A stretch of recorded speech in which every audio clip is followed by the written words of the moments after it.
Hello all, welcome to the AI driven perception learning and mapping for drones course. This is the lecture 5, Foundation of Neural Networks on Perceptron. Okay. So the learning objectives for this particular lecture would be to focus on a single neuron model. In the previous lectures we have gone through a particular figure for or particular representation of a perceptron. Here we will go into detail for the gradient flow using the chain rule.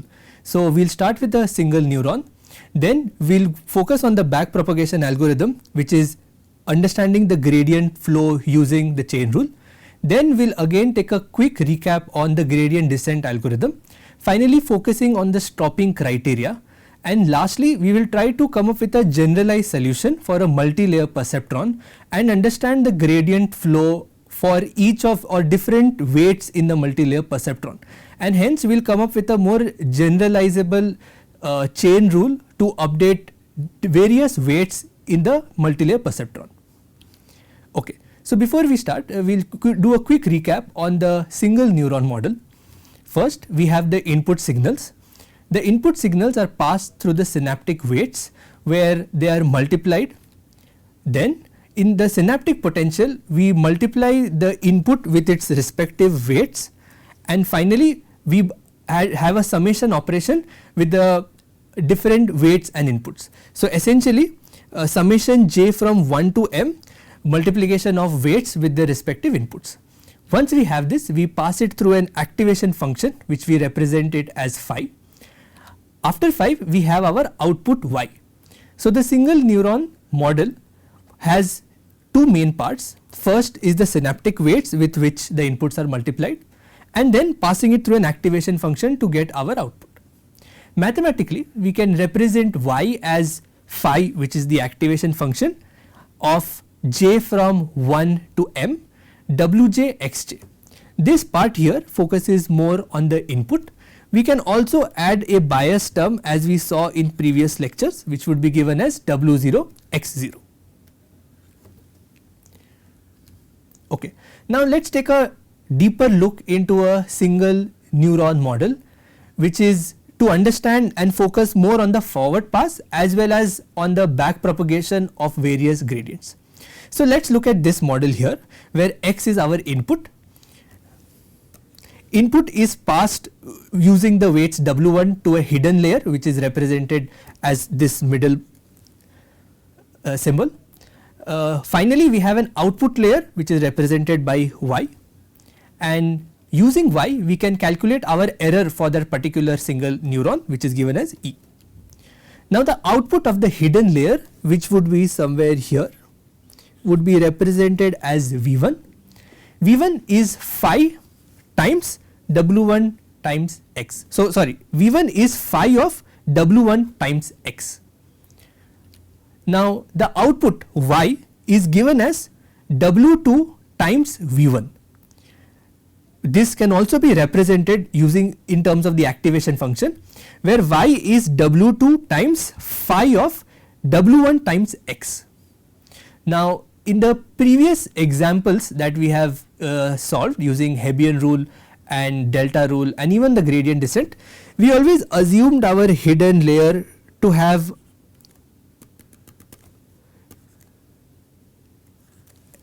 L layers, and this is similar to even x, where we assumed x to go from 1 to m, and we have also seen scenarios where our y goes from y1 to yn. But for simplicity, for the first example we focus on a single neuron model. So essentially the dimension of all of this is 1. So the value of m, l, n is 1 in this particular scenario. Okay. Now let us look at the learnable parameters in this single neuron. The learnable parameters are mainly w1 and w2. They are represented by theta, as we saw in the last lecture as well. The error for the output layer is defined as d minus y. D is our ground truth label that we get from the data set. Y is the output of the single neuron. Finally we get the capital E, which is our overall loss, as the mean square error. Since our n in this case is 1, E is given as 1 by 2 d minus y whole square. Okay. Now let's look at the gradient flow to update both the weights, which is W1 and W2. Now we have an error which is given as E. Now if I just link this E and I want to update my weights W, what I could do is, I could actually, what we want to calculate is dou E theta by dou W2. Essentially, to update my weight W, I need to calculate this derivative. Now in this particular figure, we will try to use the chain rule.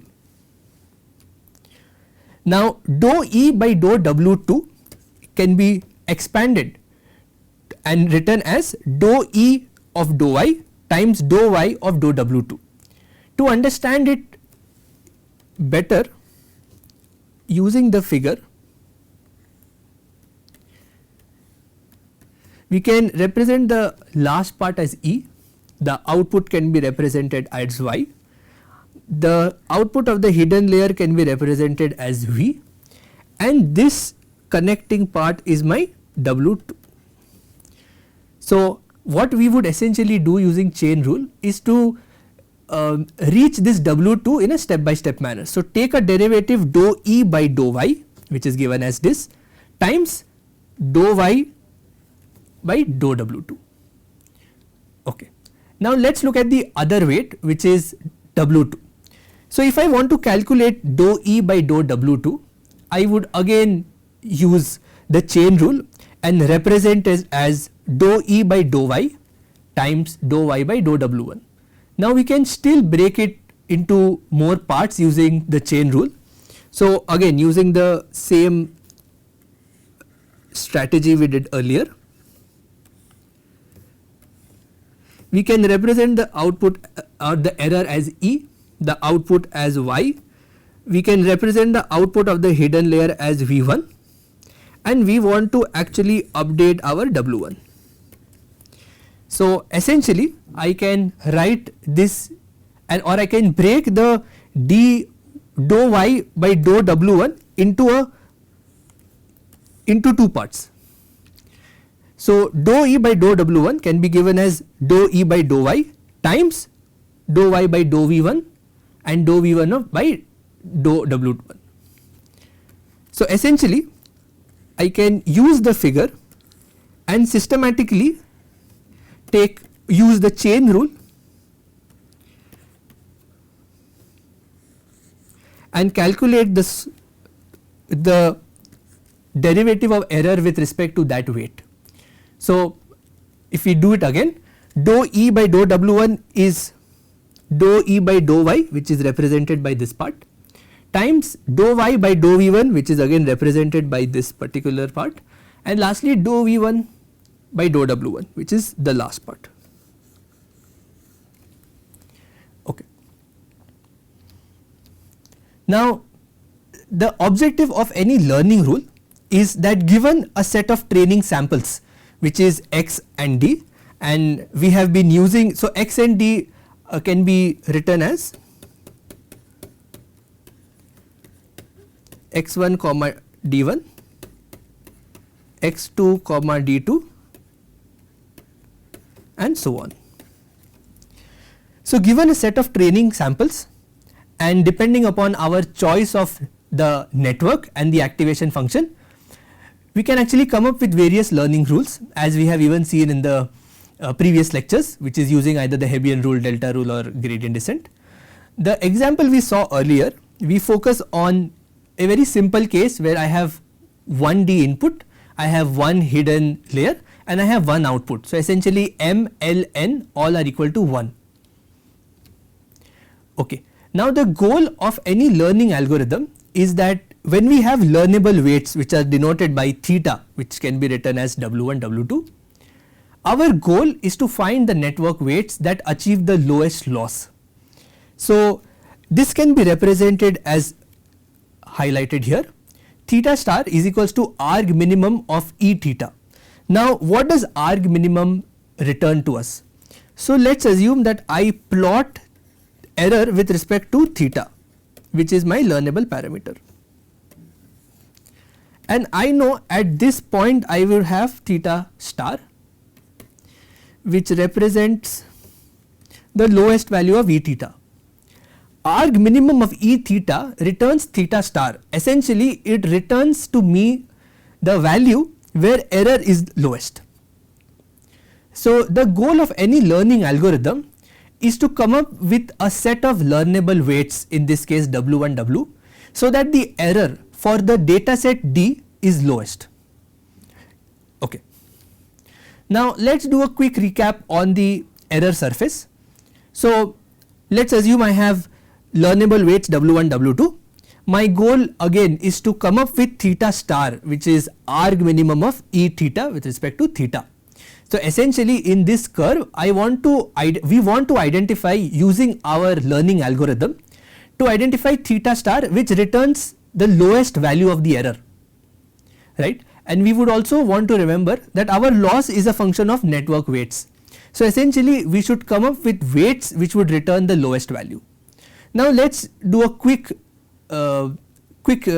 study of the learning algorithms. So let's initialize the weight randomly.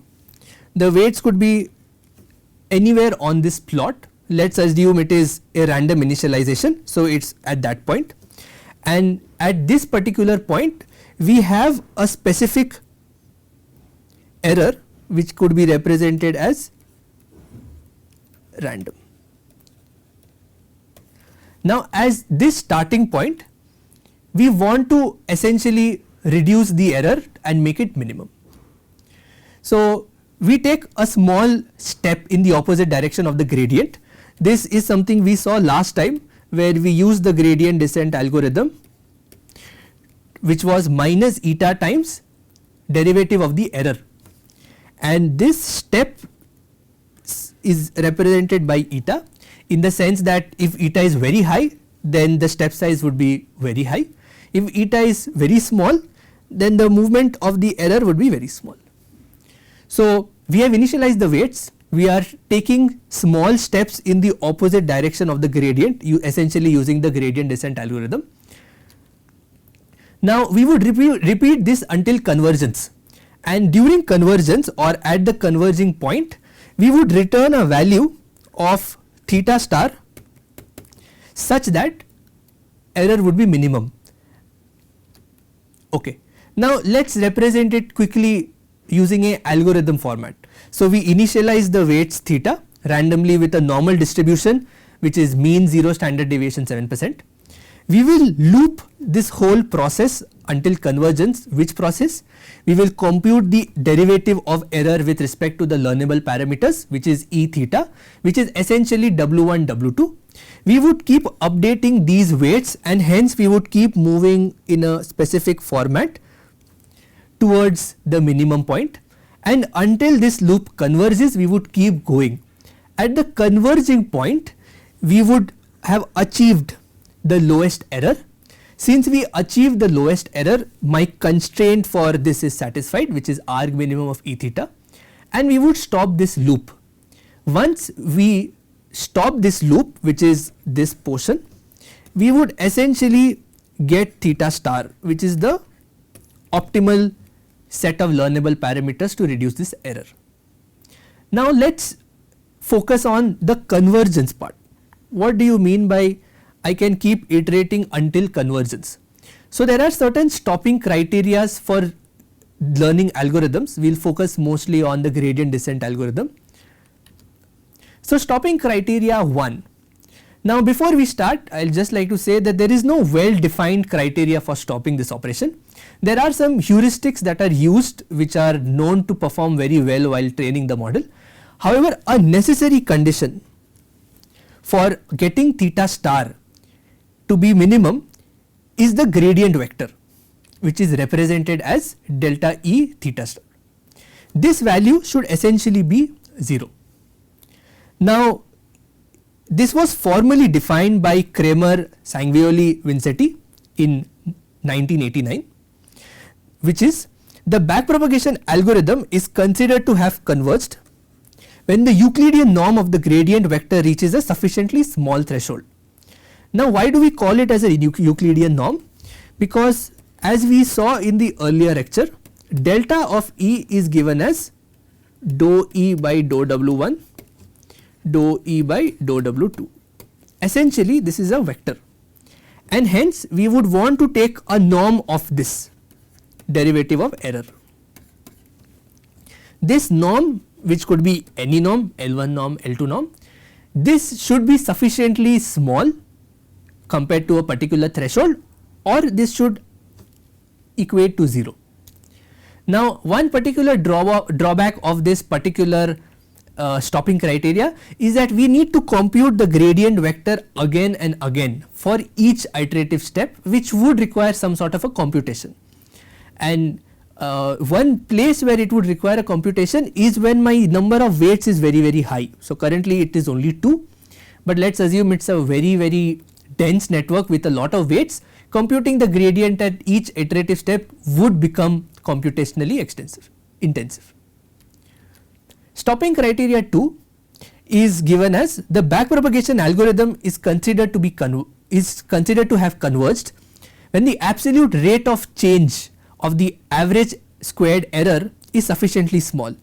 Essentially we calculated eta theta 1, which was the error at a given set of weights W1, W2, and we again can calculate eta E theta 2, which is which is the error at different weights, and if the absolute rate of change between both of them is very small, then we could have concluded that the learning algorithm has converged. Lastly, we will go to a stopping criteria 3, which builds up upon stopping criteria 2, which says that first let the rate of change of the average squared error be very small. This could be in the range of 0.1 to 1% per epoch. Next, one more constraint is added, which is with respect to the generalization performance, where it says that after each learning iteration the network is tested for the generalization performance. It could either be using a cross validation evaluation or some other generalization metric. Now we would focus on this particular criteria in the next lecture, where we would define cross validation and again state how stopping criteria 3 can be used for the gradient descent algorithm. Okay. Now let us start with single hidden layer perceptron. Let us define the input as x, which is given as x1, x2 to xm, which is the input layer. Let us define the output of the hidden layer given as v, which is the output of this neuron of the hidden layer, which is given as v1, v2 till vl. So this is m, this is l. The output of the MLP is given as y1 and it could go on till yn. And lastly we have the error. Error is defined as d minus y, where d is the ground truth label and y is the output. Now E is also from 1 to n. So an example of E1 is d1 minus y1. Okay. Now let us also define how I can write v1 and y1 in detail properly.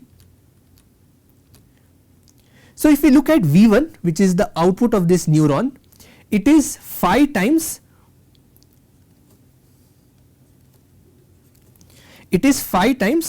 w1 x1 plus w1 of 1 to x2 and so on till w1 of w1m times xm. So we take all these inputs as highlighted by the arrow, we pass it through the activation function to get v1. Now we can also write it in a much simpler form, which is v1 is phi of summation of I from 1 to m w1 1i xi. Now the weights w1i is given by this particular weight, which highlights the connection of the ith input given as xi to the first hidden neuron which is given as phi 1. Okay. Let us also quickly write how Vi can be denoted. So, Vi is given as phi of these weights. So, essentially V1 is phi of W1 I1 x1 plus W1 I2 x2 and so on till W1 IM xm, since my input layer is still m. Again, W1I is represented as the weight connecting the ith neuron and the first neuron, and essentially when we keep updating these notations, WIM would essentially mean connection weight connecting ith input to the mth neuron, hidden neuron. Okay. Let us also look at the output y1, which is denoted with these set of arrows. So, y1 is given as v1 times w211 till y1 can be denoted as v1 times w211 plus v2 times w221 till vi w21i and so on till vl w21l, and it could also be represented in the following manner. Y1 is summation of I from 1 to L Vi W1 I2. Okay. Now, in this particular example, we have a linear activation on the output layer Y. So, from Y is equals to 1 to N, all of these neurons have, all of these output layers have linear activation function. We also can quickly define the weights from the hidden layer to the output layer. So, W11 of 2 is the weight from V1 to the output Y1. Okay. And we could also, in terms of writing a more general form, we can write Yn is equals to W2N1 V1 till W2Ni Vi plus W2NL VL. Okay. Now, let us also define the error more formally. Error for one particular neuron Y1 can be written as D1 minus Y1. Now, when we are focusing on a loss function, we want to write the error EW, which could be 1 by 2 summation j of all the outputs dj minus yj whole square. So, essentially I could write this as 1 by 2 j is equals to 1 to n dj minus yj whole square, and the learnable parameters here are represented as bold W, which is essentially all the learnable parameters in this multilayer perceptron. Okay. We will try to remember this equation because we will keep on using the error because we want to calculate the derivative of the error with respect to various weights. Okay. So, now dou E by dou Wi is dou of 1 by 2 summation of k from 1 to n dk minus yk whole square, its derivative with respect to dou Wi. Now, let us focus on the first set of weights which is highlighted in this particular figure, which is dou E by dou W211. This essentially is trying to take the derivative to update W2 of 11 weight in this multilayer perceptron. Okay. So, let us quickly define the error and then take its derivative and then compute the gradient, right. So, we can write dou E by dou W211 as dou of 1 by 2 summation of k dk minus yk whole square with respect to dou W211, which is essentially this. Now, I can expand this error and write it as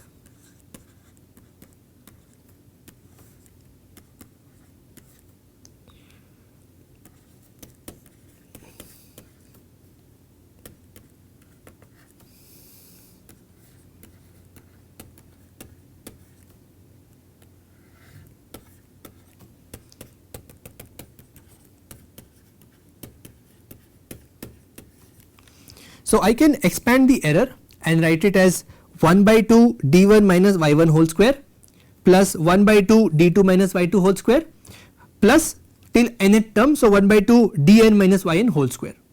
Now we want to take the derivative of W211 with respect to all of these terms. Now if we focus on the figure, we can see that if I look at the y-nth node, I can see that it does not have any dependence on this particular weight, which is W211, and we could also write an equation for y2, and even for y2 we would observe that there is no term that depends on weight W211, and hence the derivative of all of these terms would essentially be 0, right.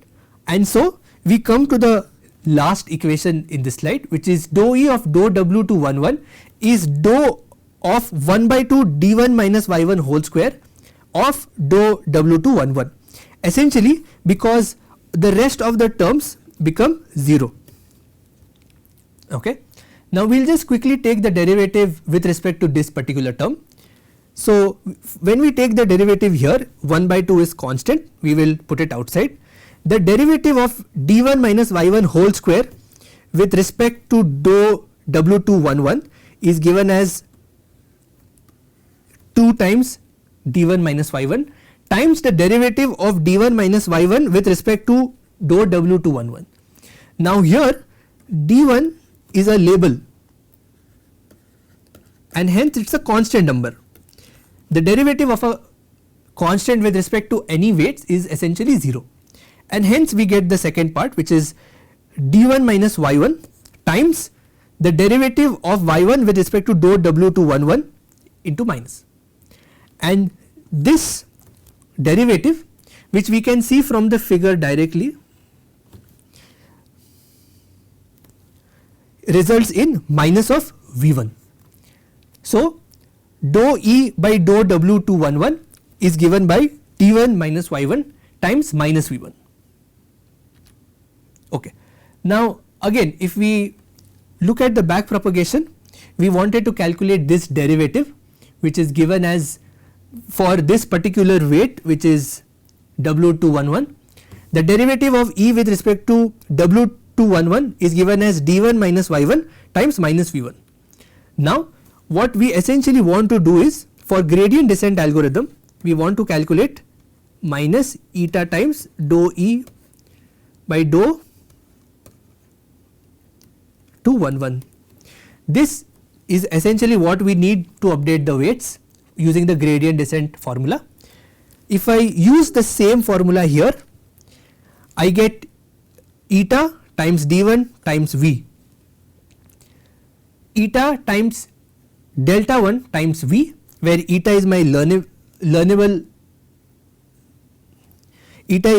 rate, delta is essentially represented as E1, and V1 is the output of that particular neuron.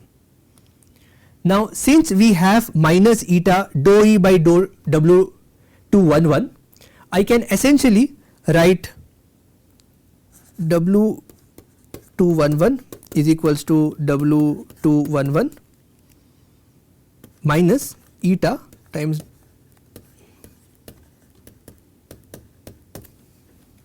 and using this particular gradient update we can update the weights W211.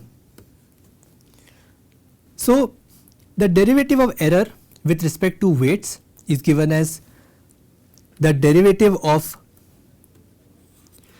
1 by 2 k from 1 to n dk minus yk whole square with respect to this particular weight wi. Now in the previous derivation we focused on W211, which was somewhere here, which is connecting the hidden layer to the output layer. Now let us focus on a different weight which is connecting the input layer to the hidden layer, which is W111. So we want to take the derivative of error with respect to W111, right.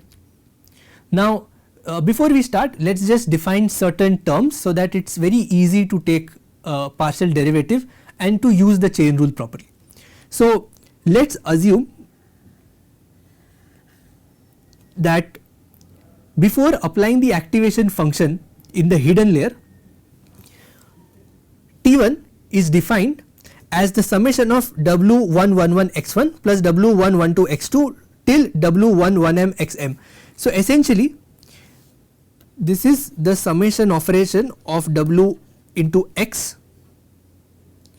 before the activation function, and once we receive T1, we pass it through the activation function phi1 and define V1, which is the output of this neuron at this particular instant, V1.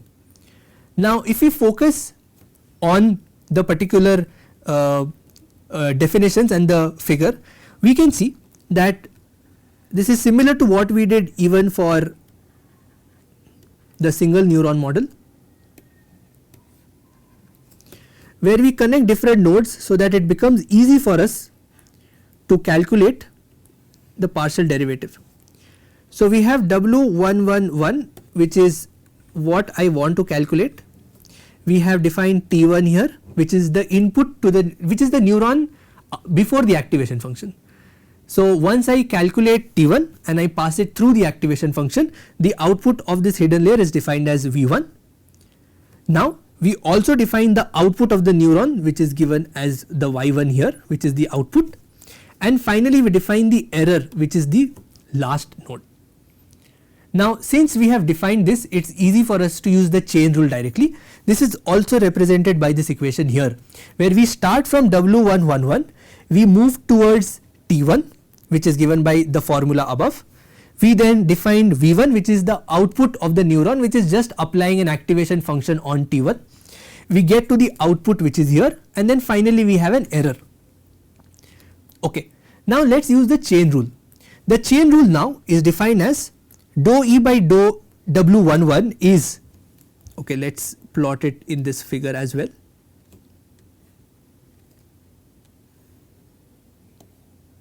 So I have error, I have the output which is defined as Y1, I have V1, I have T1, and I have these weights. So I essentially have to move from this set of weights right back to this part, and this is a very easy way or an intuitive way to calculate the chain rule. So dou E by dou W11 is dou E by dou V1, which is essentially this part, dou V1 by dou T1, which is essentially this part, and dou T1 by dou W11, which is essentially this part. Now we can also include the Y1 term, but it is easy for me to take the derivative directly with respect to error. So this comes out as the overall chain rule that needs to be used to calculate the derivative of the error with respect to W111. Now if I define T1 as W11x1 plus W12x2 till W1mxm, I have to take the derivative, which is the last part. So derivative of T1 with respect to W111, which is given as x1.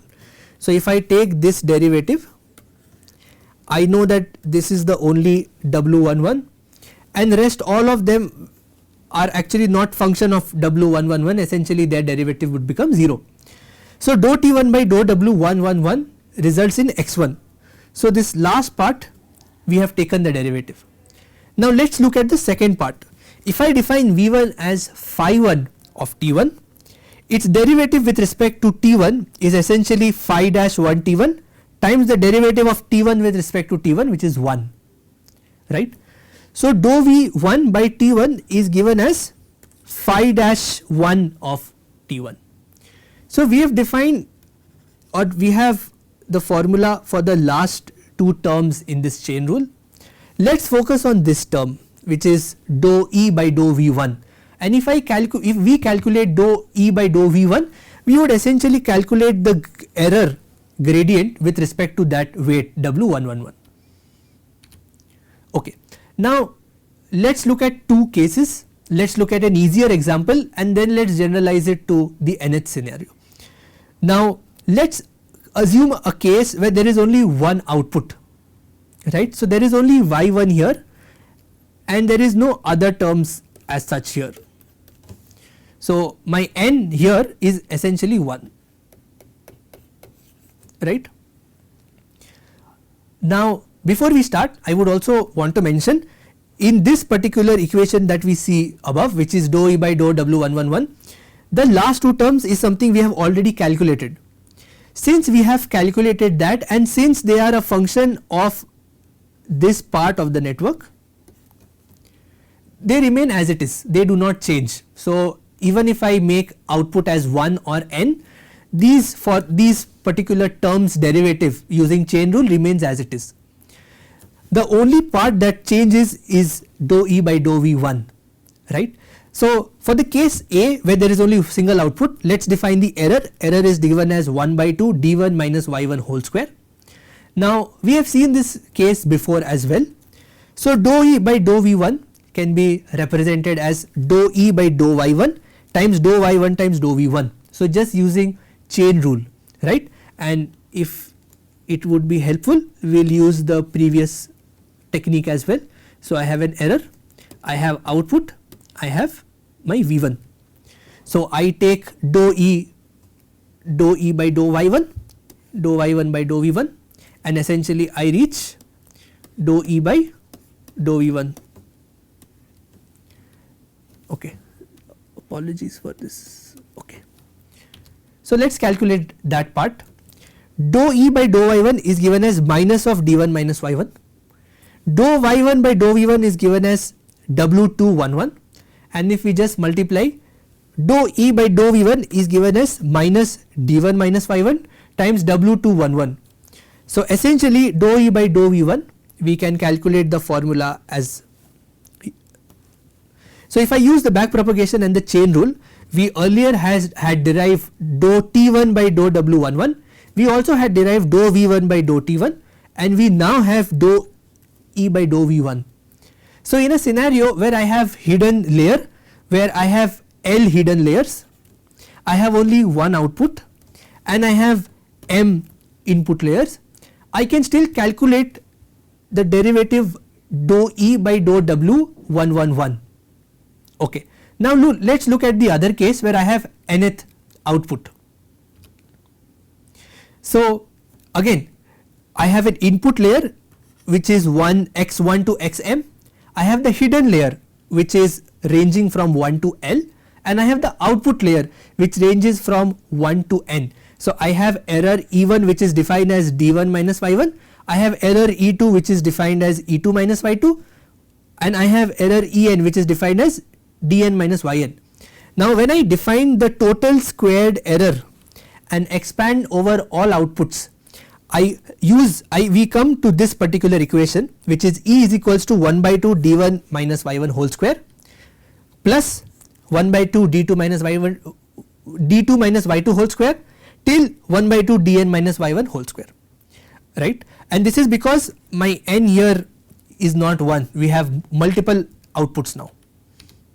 Okay. Now this is again not this is again something we can focus on. So let us define yk. This is something we saw some slides before. Yk is given as v1 w2 k1 plus v2 w2 k2 till vl w2 kl, right. Now this is the kth output which we can denote in this particular form. Now we had defined error in the previous slide, which would be a summation of error which would go from 1 to nth terms. Now let us take the derivative dou E with respect to dou V1, which is represented as this particular equation. So dou E by dou V1 is the derivative of 1 by 2 d1 minus y1 whole square with respect to dou V1 plus the derivative of 1 by 2 d2 minus y2 whole square with respect to dou V2, and so on till the nth terms, right. So we have multiple terms of error and I want its derivative with respect to only dou V1. Now let us look at a case where we are focusing only on the first term. Let us calculate its derivative. So the derivative of 1 by 2 d1 minus y1 whole square with respect to V1 is given as dou E by dou y1 dou y1 by dou v1. The derivative of the first part, which is dou E by dou y1, is given as minus d1 minus y1, and the derivative of y1 with respect to v1 is given as w211. We can use this particular equation here. If I take the derivative, we can use this equation here. If I take the derivative of y1 with respect to v1, I would essentially get this weight. Now since my k here is 1, I get k w211, and hence my derivative, which is dou E by dou V1, is minus d1 minus y1 w211. Now let us look at the second term, which is the derivative of 1 by 2 d2 minus y2 whole square with respect to v1. This can be represented as dou E by dou y2 times dou y2 by dou v1. Again, dou E by dou y2 follows a similar format, so we get minus d2 minus y2. Now let us focus on derivative of y2 with respect to v1. We can again look the formula above, where yk is denoted as v1 w2 k1 plus v2 w2 k2 and so on. If I take its derivative with respect to v1, we would again get w2 to 1, and hence the derivative of the second term with respect to v1 can be denoted as minus of d2 minus y2 times w2 to 1. Now if I do that for all the nth terms, dou E by dou v1 can be represented as the above formula, which is minus of d1 minus y1 w211 minus d2 minus y2 w2 to 1 and so on, and hence we can write a more general form, which is dou E by dou w1 is k from 1 to n minus of dk minus yk dk minus yk w2 k1. Now this is the general form that I can write, and hence if I compute the overall update to this particular weight due to the error defined here, dou E by dou w11 is this term, which is k from 1 to n summation k from 1 to n minus dk minus yk w2 k1 times the derivative of the activation function at t1 times the input x1, right. And hence we can also define the local gradient. The local gradient delta 11 is defined as the derivative of the activation function, which is phi dash t1 times the last term. Now there is something very interesting about the last term, which is summation of k from 1 to n minus dk minus yk w2 k1. So in the earlier derivations we always saw that the local gradient depended only on the error E, right, but now we can see that in the neuron which is connecting the input and the hidden layer, this is a weighted sum of the error. It is not directly the error, it gets multiplied to its respective weights and then it is added. Now taking the derivative delta E with respect to w111 is a derivative here, and we can also write it in a more intuitive sense, in the sense that the derivative at this particular point is given as all the local gradients at this point times the input x1. So if I see in this particular example, I can see that the error is d1 minus y1, which is essentially the error at this point, times wk1, which is essentially this weight. So the weight gets multiplied to this error and we add all the local gradients at these points, which would give me the local gradient times the input. Now this is in a more general sense, and if we have a much deeper architecture, whereas we have multiple hidden layers, this could be used more systematically. Now one way to define, or an intuitive sense of understanding, is that the weight correction delta w can be written as eta, which is the learning rate, times the local gradient times the input, which is something that we saw earlier. Now this is pretty simple when we are looking at the output layer, but when we, or the weights which is connecting the hidden layer on the output layer, it is a little different when we calculate it for the weights which is connecting the input layer and the hidden layer. Okay. Now since we have calculated dou E by dou W11 and since we have calculated dou E by dou W, since we have calculated both of these derivatives, we can now update the weights using the gradient descent formula, which is minus eta times dou E by dou W, and essentially we want to perform gradient descent across the entire weight vector, which is across all the weights. So I can see that there are multiple weights from hidden layer to output layer. So for multiple weights we have derived the formula and that remains the same. For input layer to the hidden layer we have derived the formula for W111, and also the same derivations could be done for the other weights connecting the input layer and the hidden layer.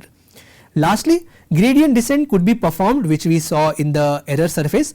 However, we may necessarily not always find the global minimum and we may sometimes find the local minimum, which would activate some of our stopping criteria that we saw earlier, and hence we would stop our learning algorithm at the local minimum itself. Okay. So to summarize, in this lecture we went over a very simple single neuron model. We looked at the error surface.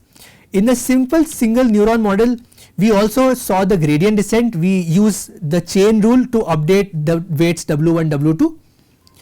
This is different from what we had done in the previous lecture where we updated the weights using the formula, which is using either Hebbian rule and all. Here we focused more on how the gradients would update using the chain rule. We focused on the stopping criteria when the algorithm should be termed as converged and we should stop the algorithm, which is the learning algorithm, and use the set of weights that we got after converging. We focused more on a generic sense of multi-layer perceptron where when we had multiple hidden layers.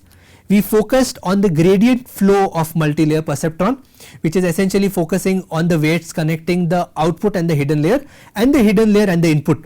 So now we are confident in deriving the gradient flow using the chain rule and update weights at different layers of the multi-layer perceptron. The next lecture would focus more on what are the training heuristics that should be used when we are training a model using the dataset and labels.